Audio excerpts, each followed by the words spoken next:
Hello, I appreciate you tuning in for another brand new review. So what's in store for you here tonight? Folks, I've talked about on this show before how I am a big pro wrestling fan, and more often than not, the worlds of wrestling and horror seem to intersect. Like, it's something that has been hand in hand for decades at this point. But I feel that on the course of this show, there haven't been that many opportunities for me to actually put those two things together. And so when the opportunity does come, have to take full advantage of that. So tonight, folks, in movie reviews, we are talking about a film that will blend the worlds of horror and professional wrestling. In the show tonight, I am doing a review of Dark Match. That's right, folks, but let's not waste any time and jump right on into things. If you haven't seen the trailer for Dark Match before, Dark Match tells the story of an independent wrestling promotion on its last leg that catches a break when they're hired by a small town to put on a show. But once the bell rings, they find out that the losers get buried alive. And that's it, y'all. That is Dark Match. Now, again, I've said before numerous times that the worlds of horror and professional wrestling have a great mix to them.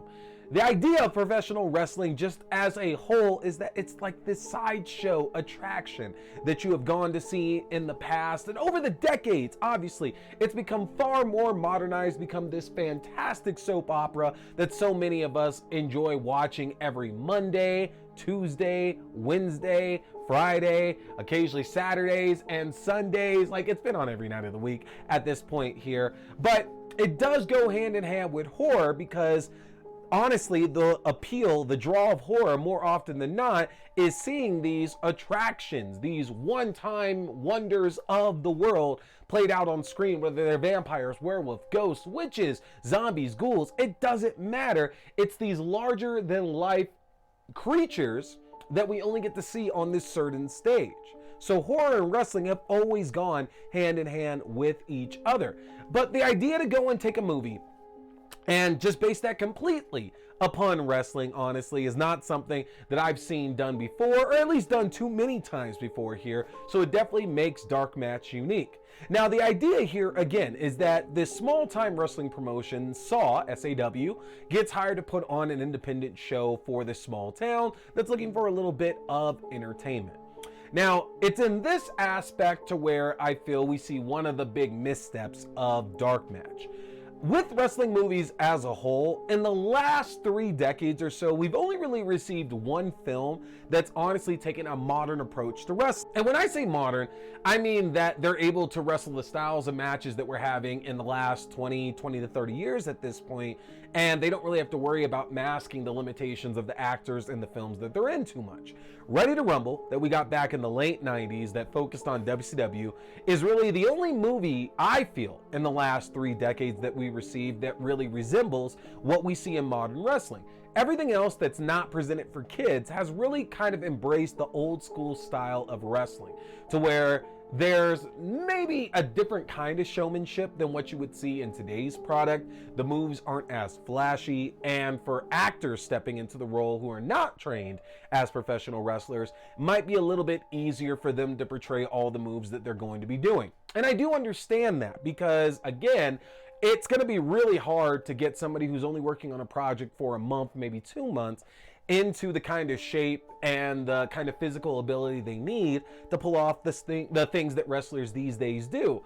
But when we're having celebrity matches in WWE and AEW for the likes of people like Bad Bunny and Logan Paul and Stephen Amell and all these other guys, it's kind of hard not being able to see projects to where the actors are able to replicate some of the stuff that some of these other athletes are doing live at that. It's not even like it's happening like that they get to take all these numerous takes to get these moves off. They're doing this shit live. So unfortunately, it stands out. And it leads to the other big problem that I have with Dark Match, that there's not that much wrestling either. You know, for a film that's actually based entirely around wrestling and around this show that this promotion is putting together, we don't really get to see that much of it. And again, as a wrestling fan, I kind of felt slighted in a way, to where it's like, look, even 5 more minutes, adding a minute per match they show out of actual wrestling would have added a little bit more to the strength of the film itself, because without it, it kind of just seems like a movie that's playing at wrestling rather than being a movie that's actually about wrestling. Now, that's not a knock against the actors in this, though, as our cast is honestly very, very strong in their roles. Aisha Issa, Stephen Ogg, Sarah Koenig, Chris Jericho, Michael Eklund, Jonathan Cherry. Like, the cast actually does a really good job here with the role. I think Stephen Ogg has managed to elevate so many projects that he's been a part of ever since so many people like found out about him from Grand Theft Auto 5.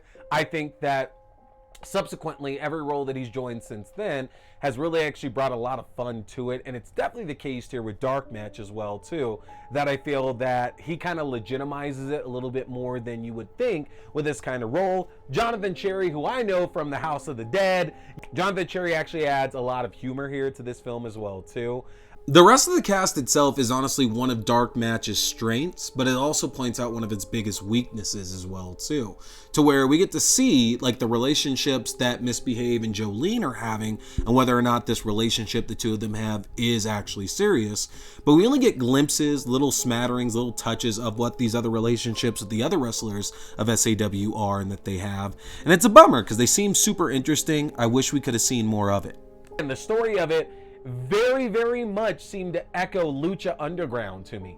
I've been a fan of so many wrestling promotions over the years. And for those of y'all who are Lucha Underground fans, you know that that was such a unique time for us in wrestling, to where we were getting a company that wasn't afraid to go far more outlandish than a lot of the mainstream companies, what they were ultimately doing. These are storylines that would likely never appear in these companies that are appealing to all these bevies of advertisers and sponsors and can take a few more risks. And granted, Lucha Underground did have a few names that are some of the biggest in professional wrestling, like Rey Mysterio, and they've also had wrestlers that have gone on become world champions, guys like Penta, guys like Swerve Strickland.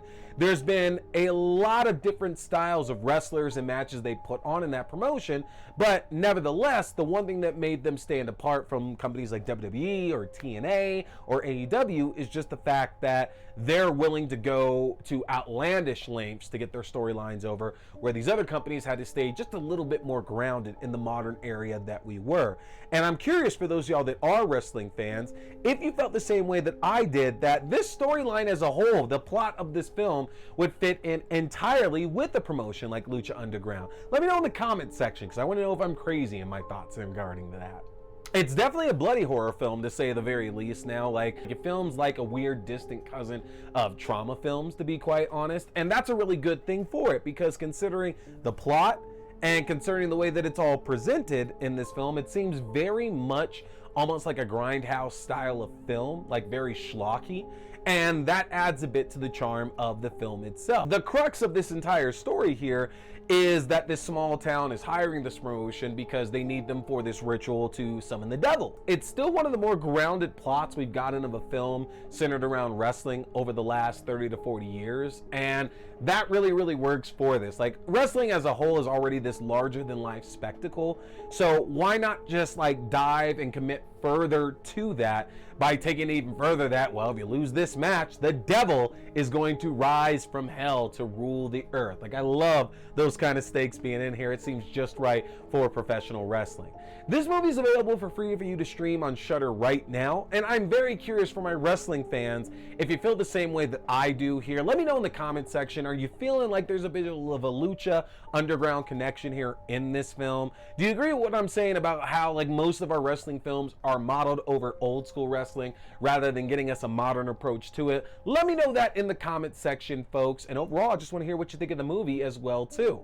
But that's going to do it for me here tonight. Don't forget to get subscribed so you can stay up to date with all the great horror reviews that I'm dropping, all the other content I got for you. The best way to do that is to get subscribed to my link tree at linktr.ee/T-Scary-Movie. If you get subscribed, that's going to give you access to the YouTube page for video versions of the show, your favorite podcasting platforms for audio-only versions of the show, to my Letterboxd page for written reviews and movie rankings throughout the year, to my TikTok page for short horror content including movie news and movie premieres, to my Twitch page for horror gaming including The Thing Remastered and Phasmophobia, and my Fangoria shop page where you can enjoy a 20% discount off anything in the Fangoria shop. Take advantage of that, folks. Hit that subscribe button. I got plenty of great reviews coming your way. Next week, we are going to be talking talking about all the recent casting announcements here for Scream 7. It has been just a blast seeing everybody that's been added to this film. You do not want to miss that, but that's it tonight, y'all. My name is T. We've been talking scary movies. Stay scared.